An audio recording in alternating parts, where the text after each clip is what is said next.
नमस्कार दोस्तों, स्वागत है आप सभी का हमारे यूट्यूब चैनल एंडेमी क्लासेस में। आज जो सीटेट का पेपर था उसमें ये पेपर सेकंड की जो फर्स्ट शिफ्ट में हुआ था पेपर सेकंड, उसकी आंसर की है चाइल्ड डेवलपमेंट एंड पेडागोजी की। तो इसका जो फर्स्ट क्वेश्चन है, which of the following correctly describe culturally responsive teaching to cater to diverse groups of student. तो इसके ऑप्शंस हैं intentional, adaptive, differentiated and standardize. तो इसका जो स्टैंडर्डाइज्ड है ये वाला गलत हो जाएगा, बाकी इंटेंशनल, एडॉप्टिव और डिफ्रेंशिएटेड ये वाला ऑप्शन नंबर 2 सही हो जाएगा। चलते हैं क्वेश्चन 2 पे। A teacher asks herself, how can I provide experiences that require student to classify different types of objects in the environment and analyze their classification schemes? Which intelligence is she trying to promote in the student? तो options है interpersonal, bodily kinesthetic, naturalistic intelligence, linguistic intelligence. इसका जो सही option है वो option number 2 naturalistic intelligence. Question number 3, ये assertion और reason का है। असर्शन कह रहा है teacher should encourage debates, discussion, collaboration among student. तो ये वाला तो असर्शन तो सही है।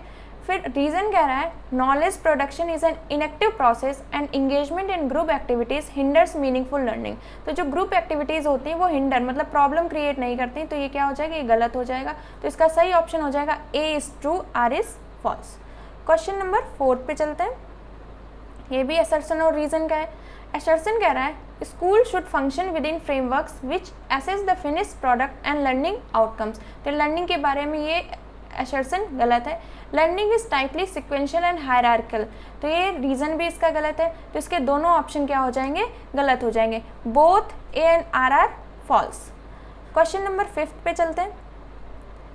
Sunita, a 12-year-old girl, shows exceptional music ability. Both her parents are accomplished singers. They send her for classes for voice training after school. Her capabilities are most likely to be result of an interaction between. तो इसमें क्या हो जाएगा, nutrition and discipline तो नहीं है। Heredity and environment, gender identity and genetic makeup, growth and maturation. तो इसका हो जाएगा हेरिडिटी एंड इन्वायरमेंट। ये जो सुनीता के अंदर ये सारे जो एक्सेप्शंस थे वो क्यों थे, हेरिडिटी की वजह से, और उनके पेरेंट्स उसे इन्वायरमेंट भी दे रहे थे, तो इसका हो जाएगा heredity and environment. Question number 6, a key commonality in पियाजे एंड वाइगोत्स्की थ्योरीज। तो पियाजे और वाइगोत्स्की में कौन सी कॉमन थे, तो इसमें था focus on stage like progression, तो नहीं, इसमें दोनों का तो स्टेज में नहीं था। फिर involvement and engagement of children in their own learning, तो इसमें क्या था, ये लोग चाइल्ड को क्या रखते थे, सेंटर पे रखते थे, तो यही इसका ऑप्शन सही हो जाएगा, option number 2। Question number 7, which of the following is correctly matched pair. Norm references assessment compares performance of the peers. Formative assessment क्या होता है, determining what the student can do before and after the class, तो ये before and throughout the class होता है। Summative assessment ये pen और pencil होता है, ठीक है। Written behaviors, फिर क्राइटेरियन, तो इसका जो सही ऑप्शन है ये फर्स्ट वाला सही है, क्योंकि समेटिव असेसमेंट जो होता है pencil test as well as detailed account of non written behaviours, तो इसमें नॉन रिटन नहीं होता है। Question number 8, sensitive periods are those time period which certain dash are especially important of course of normal development। तो इसमें क्या हो जाएगा, ethnic, hereditary, environmental और genetical predispositions। तो इसका जो सही ऑप्शन हो जाएगा वो हो जाएगा environmental factors। Question number 9, according to Leo Vygotsky, what is the relationship between language and thought। तो thought shapes language, तो ये तो पियाजे का था। language and thought are independent of each other, तो ये तो गलत हो जाएगा। language does not shape thought, ये भी नहीं है। language and thought are complex interrelated, मतलब कि इनके अकॉर्डिंग था कि language और thought एक दूसरे से interrelated है, पहले अलग होते हैं फिर वो complex interrelated हो जाते हैं। क्वेश्चन नंबर 10 पे चलते हैं। इंक्लूसिव क्लासरूम, इंक्लूसिव क्लासरूम क्या होता है, फर्स्ट ऑप्शन है is an educational program offer to cater the needs of special children, are meant to offer differentiated instruction as per individual differences. तो ये क्या हो जाएगा, इंक्लूसिव क्लासरूम क्या होता है, mean to offer differentiated instruction as per individual difference, जैसे अलग अलग बच्चे होंगे तो उनके लिए अलग अलग इंस्ट्रक्शन भी होंगे, ठीक है। तो ऑप्शन नंबर बी इसका सही हो जाएगा। Question number 11, in progressive education children are perceived as, progressive education को चिल्ड्रेन को क्या माना जाता है? Compliant and capable of only consuming knowledge, तो ऐसा तो नहीं, वो खाली नॉलेज कंज्यूम नहीं करते हैं। नॉलेजेबल एंड मीनिंग मेकर्स, उनको पहले से ही नॉलेज होता है, तो इसका जो सही ऑप्शन है वो क्या हो जाएगा? Knowledgeable and meaning makers. Question number 12 है असर्शन रीजन क्या है? Teacher should give lot of opportunities to children for experimentation and discuss example and non example, तो ये सही है, बच्चों को अपॉर्चुनिटीज़ देनी चाहिए। A constructive way of dealing with misconception in a children is to provide counter example, अगर किसी को कुछ समझ नहीं आ रहा तो उसके काउंटर एग्जाम्पल दे दो तो आ जाएगा, तो इसका क्या हो जाएगा? Both A and R are true and R is the correct explanation of A, ये वाला सही है।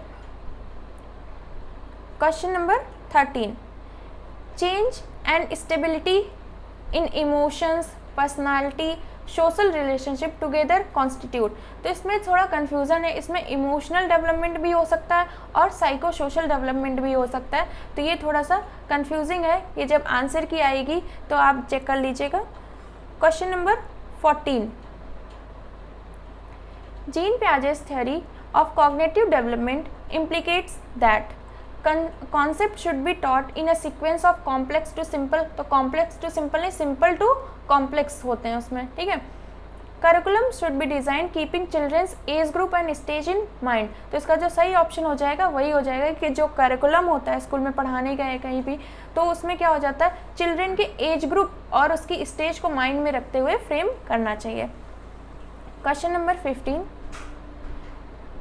विच method did Lawrence Kohlberg use to study moral development of children, तो posing moral dilemmas to children and analyzing response, conducting observations of children during play, experimental method, quantitative research approach, इसका जो हो जाएगा वो ऑप्शन है ए, posing moral dilemmas to children and analyzing responses। इन्होंने जो dilemma था, एक हेंस वाला स्टोरी होगा, आप लोगों ने देखा होगा, तो उसके अकॉर्डिंग क्या हो जाएगा? ऑप्शन सही हो जाएगा इसका जो 15 का ऑप्शन नंबर ए फर्स्ट। क्वेश्चन नंबर 16 है, according to Jean Piaget, how are children different from adults? So adults are much more knowledgeable than children. Yeah, children's thinking is qualitatively different from that of adults. Children's thinking is quantitatively different from that of adults. Children are dependent on adults while adults are independent. तो इसका जो सही option हो जाएगा option number 2, children's thinking is qualitatively different from that of others. Question number 17. Students struggling with dyslexia can be taught to read by providing higher grade level reading text, नहीं तो ये तो नहीं होगा। by giving long and complex passage, जब वो पढ़ ही नहीं पा रहे हैं तो ये भी नहीं पढ़ पाएंगे। through association method of conditioning, तो through systematic phonological training, तो इसका जो सही ऑप्शन हो जाएगा option number 4, through systematic phonological training। Question number 18, assertion है teacher should respect the individual differences among learners and adopt their teaching to cater to needs of all individuals। फिर कह रहा है collaborations, group works and interaction among students should be avoided, तो हमें ये avoid नहीं करना है, ठीक है। तो इसका जो फर्स्ट assertion तो सही है लेकिन रीज़न क्या हो गया? गलत, तो इसका A is true but R is false हो जाएगा। Question number 19, Rama is a teacher who is implementing Vygotsky theory in her classroom. She assigns her student to work in groups to complete a challenging task. During the task, one student struggles to understand a key concept. What would be the most effective way for Rama to help this student? Encourage the student to try to solve problem on her own. Assign a different task to the student that is better suited to her abilities. ये तो गलत हो जाएगा। Work through the problem with the student and providing guidance and feedback as needed while involving other group members, तो option number 3 इसका सही हो जाएगा। Provide the student with the answer to problem, ये तो गलत हो जाएगा, ठीक है। क्वेश्चन नंबर 20 पे चलते हैं। Which of the following hinders the participation of students with visual impairment in classroom?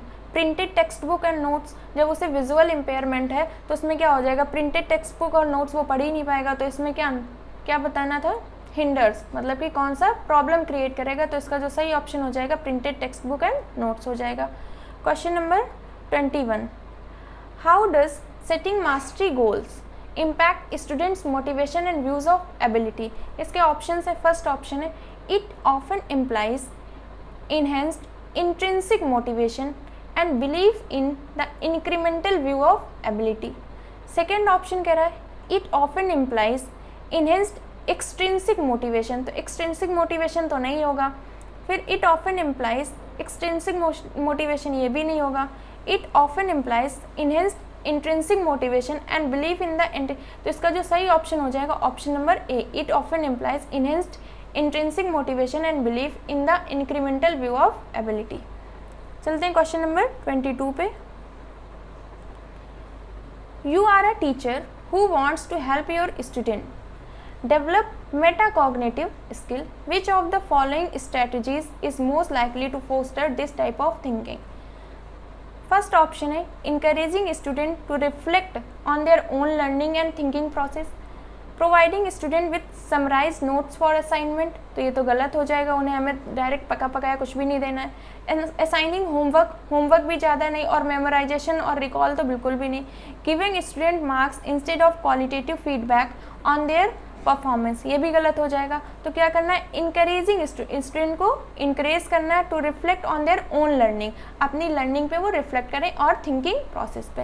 Question number 23 पे चलते हैं।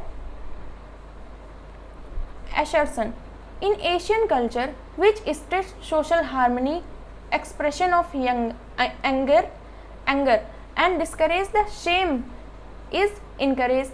जो एंगर होता है उसे हम लोग एशियन कल्चर में, जो एंगर होता है उसे हम डिस्करेज करते हैं और शेम को इनकरेज करते हैं। जैसे कुछ भी हो जाता है तो हम बोल देते हैं कुछ शर्म नहीं आती ऐसे, तो शेम को तो हम इनकरेज करते हैं, ये सही हो गया। फिर रीज़न कह रहा है emotions are subjective and do not play any role in learning, तो ये वाला जो इसका रीज़न है ये तो गलत हो जाएगा। तो इसका A is true but R is क्या हो जाएगा, फॉल्स हो जाएगा। चलते हैं क्वेश्चन नंबर 24 पे। Feedback to the student in a classroom is most effective when it occurs during as well as after the learning activity. It focuses on what the child cannot do rather than what they can do. It centers around the tests and exams at the end of the year. It assigns comparative ranks to the student. तो इसका जो सही option हो जाएगा ये हो जाएगा it occurs during as well as after the learning activity. जो फीडबैक होता है it occurs during as well as after the learning activity. Question number 24, constructivist teaching leads to learning by student, तो इसमें मीनिंगलेस लर्निंग तो होगी नहीं, road मतलब रट्टा लगाना ये भी नहीं, रिसेप्टिव भी नहीं, तो इसमें क्या हो जाएगा, डिस्कवरी लर्निंग।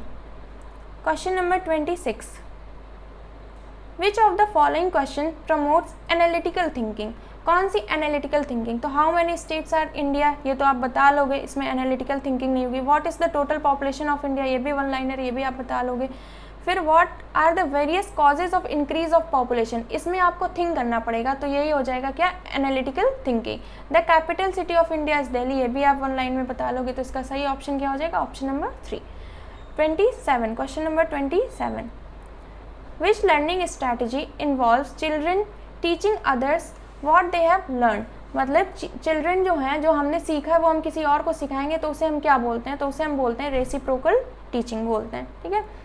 फिर question number 28, which of the following statement is correct about autism, autism is a neuro development disorder, autism is caused solely by environmental factors, autism can be cured and improves with age, all autistic people have at least one exceptional skill, तो इसका ये जो सही option है वो है autism is a neuro developmental disorder. जो most appropriate answer है वो ये है, और ये भी थोड़ा सा सही आंसर है, autism can be cured and improves with age, तो इसका क्योर भी है, आजकल तो दवा वगैरह भी है इसकी ऑटिज्म की। अब चलते हैं क्वेश्चन नंबर 29 पे। assertion during adolescence the pressure to conform to gender exceptions and follow conventions of femininity and masculinity increases, gender and gender roles are determined biologically, तो बायोलॉजिकली तो नहीं है, जेंडर तो बायोलॉजिकली है लेकिन जेंडर रोल्स क्या है, ये सोशली डिटरमाइन किए जाते हैं। तो इसका सही ऑप्शन क्या हो जाएगा, A is true and R is false हो जाएगा। चलते हैं क्वेश्चन नंबर 30 पे।